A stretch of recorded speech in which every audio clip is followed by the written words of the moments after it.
Today, the Minister of Finance and Public Enterprise, Ipumbu Shiimi, tabled the 2024-2025 national budget in Parliament.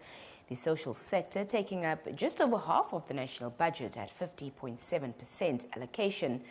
Joining us for an overview is the MD at High Economic Intelligence, Salomo Hei. Salomo, good evening. Thank you so much for joining us. Good evening, Nina, and good evening to your viewers. Just to start with, talk to us about, or rather give us your brief overall take of the budget that was tabled today.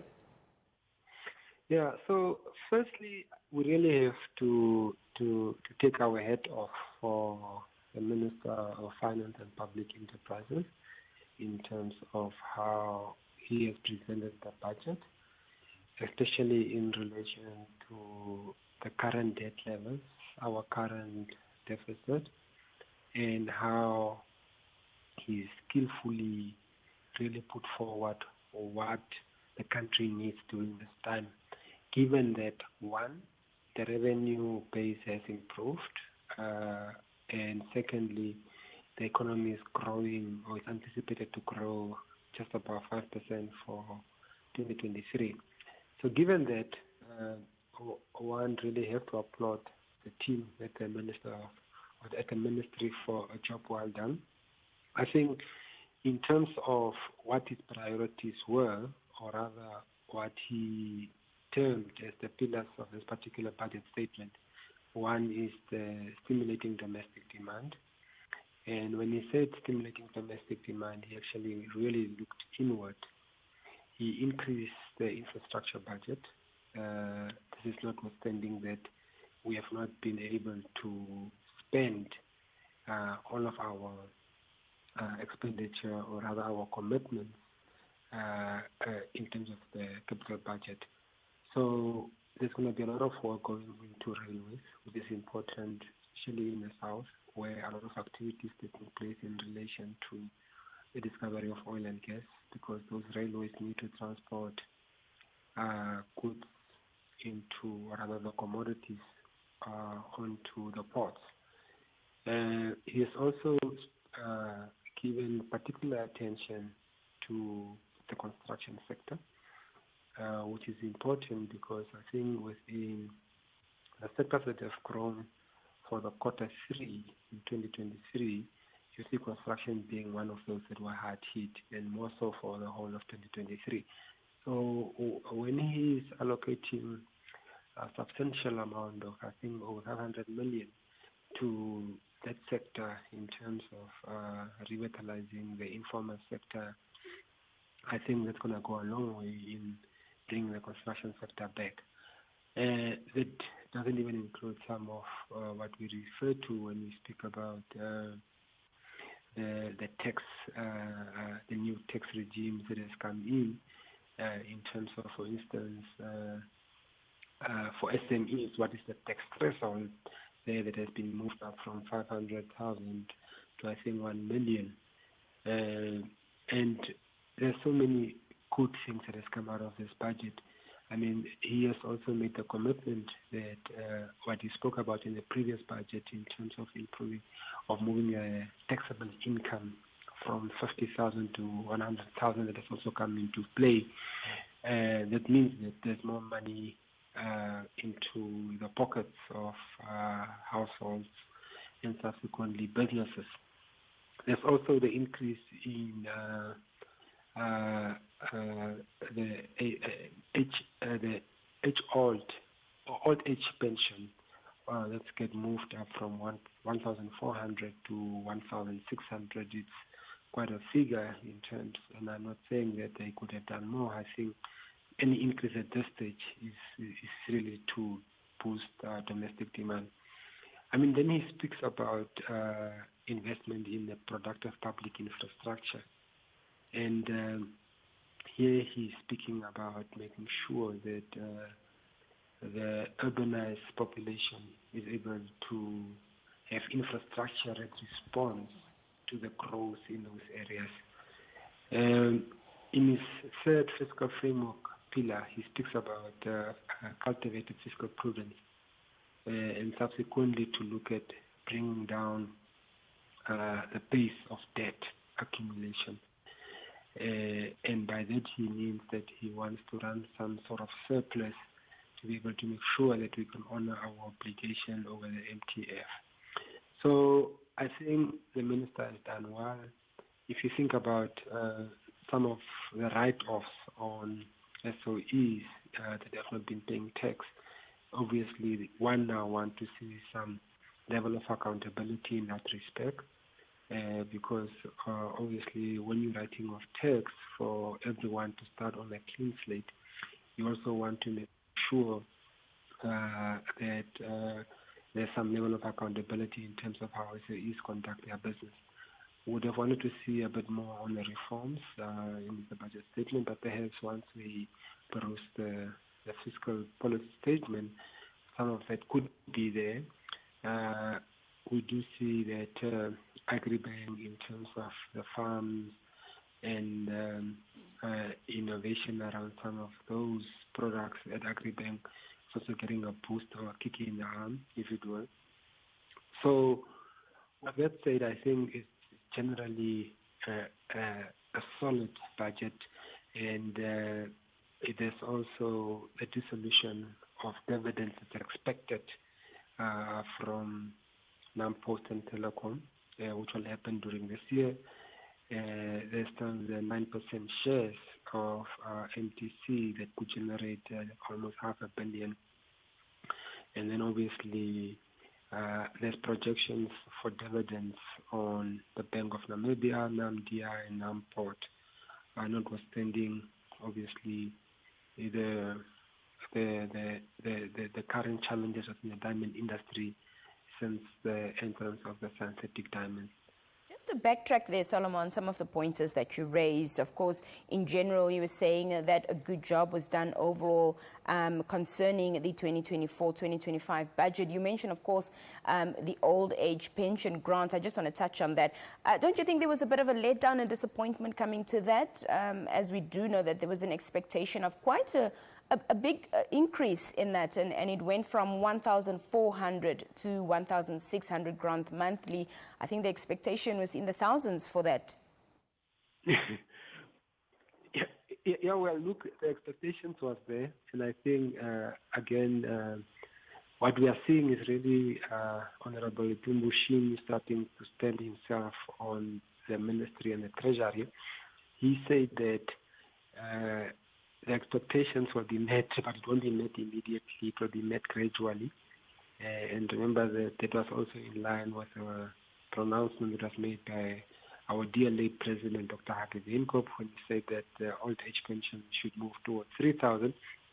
And the minister said that it will be met, but we need to take a phased-in approach as opposed to a big bang, because that could have implications on what he termed as the third pillar, which is the fiscal prudence. So with that said, I think expectations should be managed, and I think that's really what the Honorable Minister tried to do here. The prioritized sectors were education, health, Ministry of Gender and Sports also receiving a huge chunk of the budget. The social sectors receiving about 50.7% allocation. Was this to be expected? Absolutely. It was, I think we had a pre-budget event 2 weeks ago, and we knew that education has not covered itself in glory. But the striking thing about a sector like education is it consistently gets a big chunk of the allocation, but the outcomes has not been very inspiring. And perhaps one way of doing it, and remember that the minister introduced his budget speech with visiting 3 schools and how he sees practical expression of when government expenditure is spent correctly, we do see the fruits. So the understanding is that the renovation and the building of new schools will perhaps address some of the shortcomings in the sector. And ideally, you want to link that to the output or to the outcome. And essentially what you want to see more kids in school as out of school, and you want to see more productive citizens coming out of the school system as opposed to them not making it past the grade 10 or actually finishing secondary school. In terms of health, obviously there's a greater need because generally there is the sense that there isn't sufficient health care. There's health facilities, and in some instances these health facilities are not really able to meet the demand. When I say demand, I'm referring to the growth in population and subsequently the growth for health services. Obviously, those are the concerns, and we hope that the budget answers them. But having said that, there is a concern around the actual expenditure pattern. I think from the previous budget to January, which is almost 10 months cycle, the expenditure budget or the capital budget has only spent around 65%. So what you have is, obviously the minister and made the point that perhaps this is to manage overruns. But the long and short of it is ideally what you want to see is that these capital budgets are spent and completely maxed out because they've got the potential to create the jobs, they've got the potential to unlock value within the SMEs and subsequently create the jobs, because I think there is an admission now that government won't be the silver bullet, but collaborations across the board will go a long way in making sure.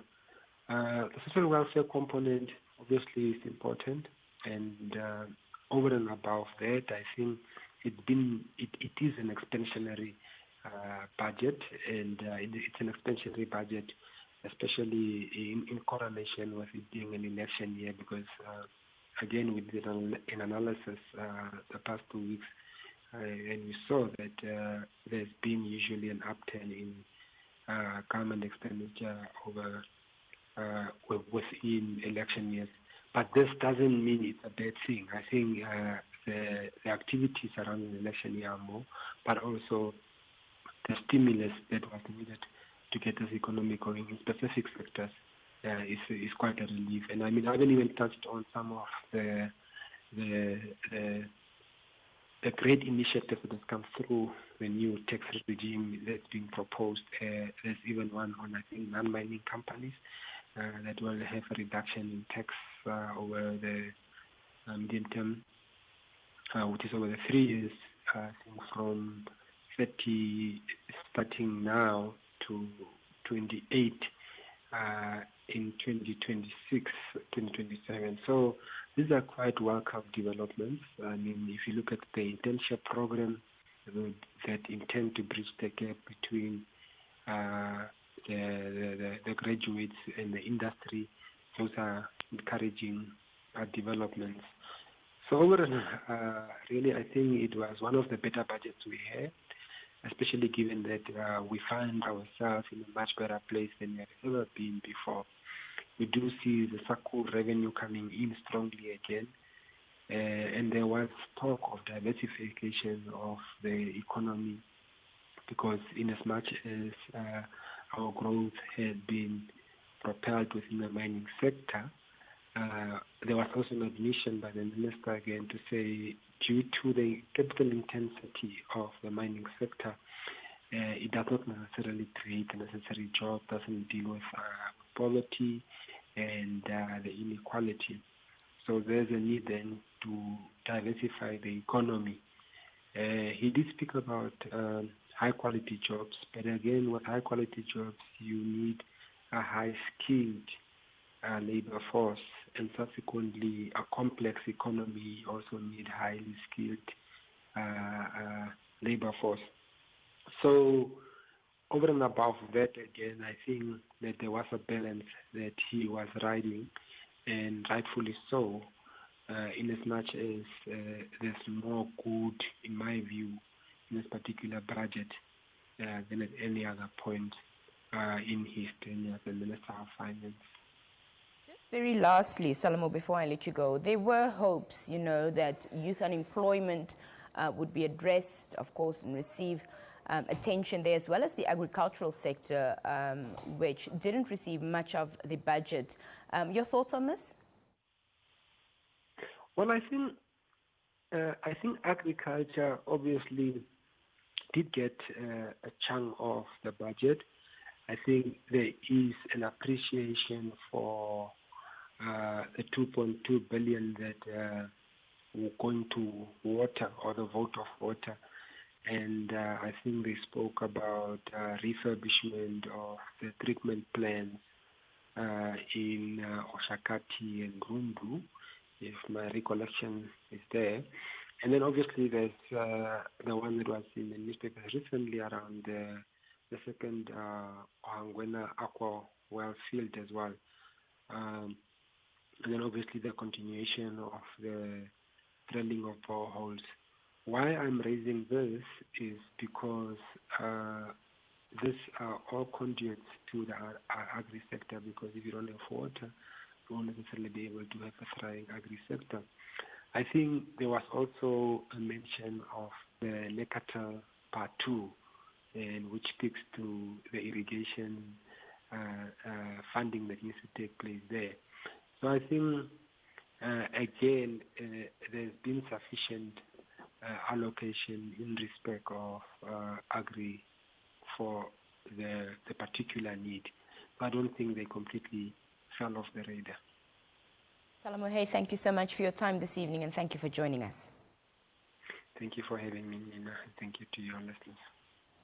That was Mr. Salomo Hei on the line, giving us an analysis of the budget tabled today in Parliament. He is the Managing Director of High Economic Intelligence. We'll be right back.